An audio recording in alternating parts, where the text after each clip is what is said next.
আসন্ন বিধানসভা নির্বাচনের প্রাক্কালে উত্তর মালদার 4টি বিধানসভার তৃণমূল বিধায়কদের বিরুদ্ধে চার্জশিট পেশ করল বিজেপি। জানিয়ে বিজেপির বিরুদ্ধে পাল্টা আক্রমণ শানালেন জেলা তৃণমূল নেতৃত্ব। সামনেই বিধানসভা নির্বাচন, আর এই নির্বাচনের প্রাক্কালে সোমবার উত্তর মালদার রতুয়া, হরিশ্চন্দ্রপুর, চাঁচল এবং মালতীপুর বিধানসভার তৃণমূল বিধায়কদের বিরুদ্ধে সাংবাদিক সম্মেলন ডেকে চার্জশিট পেশ করেন বিজেপির উত্তর মালদার সাংসদ খগেন মুর্মু। এদিন তিনি পুরাতন মালদার শাহপুর ছাতিয়ান মোড়ে বিজেপির উত্তর মালদার প্রধান কার্যালয়ে সাংবাদিক সম্মেলন করেন।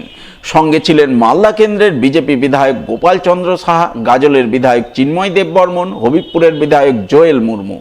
তাদের নিয়ে এদিন বিজেপি সাংসদ খগেন মুর্মু উত্তর মালদার 4 জন তৃণমূল বিধায়কের বিরুদ্ধে চুরি দুর্নীতির একাধিক অভিযোগ তুলে সংবাদ মাধ্যমের সামনে তাদের বিরুদ্ধে চার্জশিট পেশ করেন।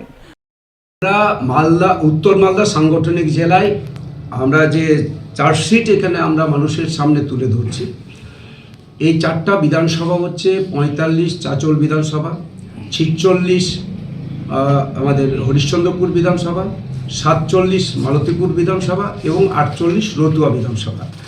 যে বিধানসভাগুলোতে তৃণমূল কংগ্রেসের বিধায়করা রয়েছেন, তৃণমূল কংগ্রেস পরিচালিত সেখানে হচ্ছে যে বিধায়ক, তারা সেখানে যে দুর্নীতিগুলো করেছেন, আমি 5 বছরের যেটা দেখছি, তাতে এই 5 বছরে আপনারা দেখতে পাচ্ছেন তারা কিভাবে দুর্নীতি করেছেন।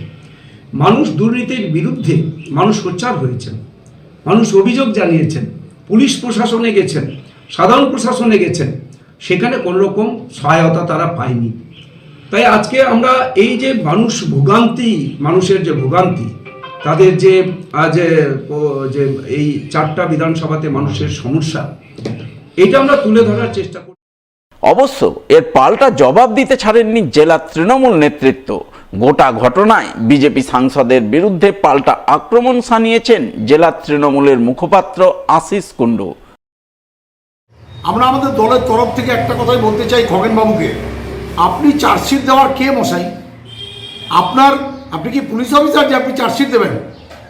এই 4 দিন আগে তো আপনি নিজে বিভিন্ন দরজায় দরজায় ঘুরে বেড়াচ্ছিলেন, আর আপনার যারা স্ত্রী তারাই আপনার বিরুদ্ধে চার্জশিট দেওয়ার জন্য তৈরি হয়ে আছে।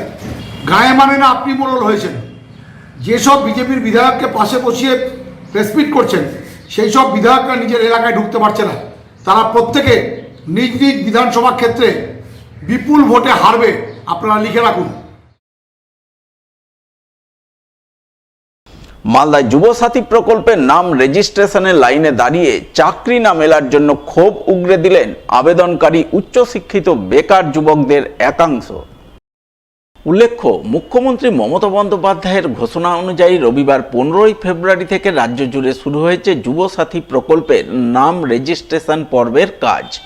তাই রাজ্যের প্রতিটি বিধানসভা এলাকায় বসেছে যুবসাথীর রেজিস্ট্রেশন ক্যাম্প। মালদার ইংরেজবাজার বিধানসভায় 2টি এলাকায় ক্যাম্প চলছে। ইংরেজবাজার পৌরসভার জন্য ক্যাম্প করা হয়েছে মালদা শহরের বুকে অবস্থিত পেডিসিল্ক ইনস্টিটিউটে, এবং ইংরেজবাজার গ্রামীণ এলাকার ক্যাম্প বসেছে মালদা শহর সংলগ্ন মালদা গভর্নমেন্ট মডেল মাদ্রাসায়। সোমবার সেখানে যুবসাথী প্রকল্পের আবেদনপত্র জমা দিতে আবেদনকারী বেকার যুবক যুবতীদের লম্বা লাইন চোখে পড়ে। লাইনে দীর্ঘক্ষণ দাঁড়িয়ে তারা 1500 টাকা মাসিক ভাতার জন্য আবেদনপত্র জমা দেন, কিন্তু চাকরির পরিবর্তে মাসিক ভাতার জন্য এইভাবে লাইনে দাঁড়িয়ে আবেদনপত্র জমা দেওয়াকে অনেকেই ভালো চোখে দেখছেন না। চাকরিটা দরকার, আগে চাকরি বাকরি দরকার। ভাবতে পেরেছিল এইরকম লাইনে দাঁড়াতে হবে এই 1,500 টাকার জন্য? না, এই 1,500 টাকাতেই মানে আপনাদের কি সুবিধা হবে? 1,500 টাকায় তো চলে না কিছু আজকালকার দিনে। সত্যি চাকরি বাকরিটা দরকার আজকালকার দিনে, যা মূল্যবৃদ্ধির যুগে। কি চাইছেন আপনারা, কি চাইছেন? আমরা চাইছি ভ্যাকেন্সি বাড়াতে, পরীক্ষাগুলো হতে, নিয়োগগুলো হতে। ভাতা চান? এই ভাতা যেটা পাওয়া যাচ্ছে সেটাই, কিন্তু যে চাকরিটা দরকার, এই 1500 টাকা দিয়ে চলে না আজকাল। আবেদনকারীদের বক্তব্য, তারা অনেক কষ্ট করে লেখাপড়া করেছেন, উচ্চ শিক্ষিত হয়েছেন, আশা করেছিলেন উচ্চ শিক্ষিত হয়ে চাকরি বাকরি করবেন, কিন্তু বর্তমানে চাকরি নেই। তাই সরকারের যুবসাথী প্রকল্পে বেকার ভাতার জন্য আবেদন করতে বাধ্য হচ্ছেন, কারণ বর্তমানে তাদের যে পরিস্থিতি তাতে মাসিক যে ভাতা মিলবে তাতেও তাদের কিছুটা হলেও সুরাহা হবে। তাই ভালো না লাগলেও আবেদনপত্র জমা করছেন।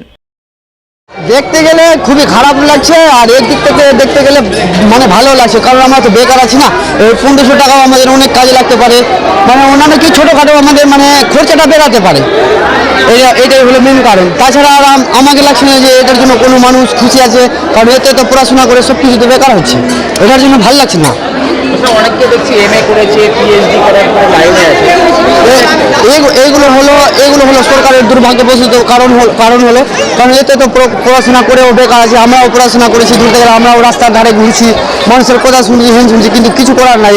এখানে থাকতে গেলে এরকমই হবে, কিছু করার নাই।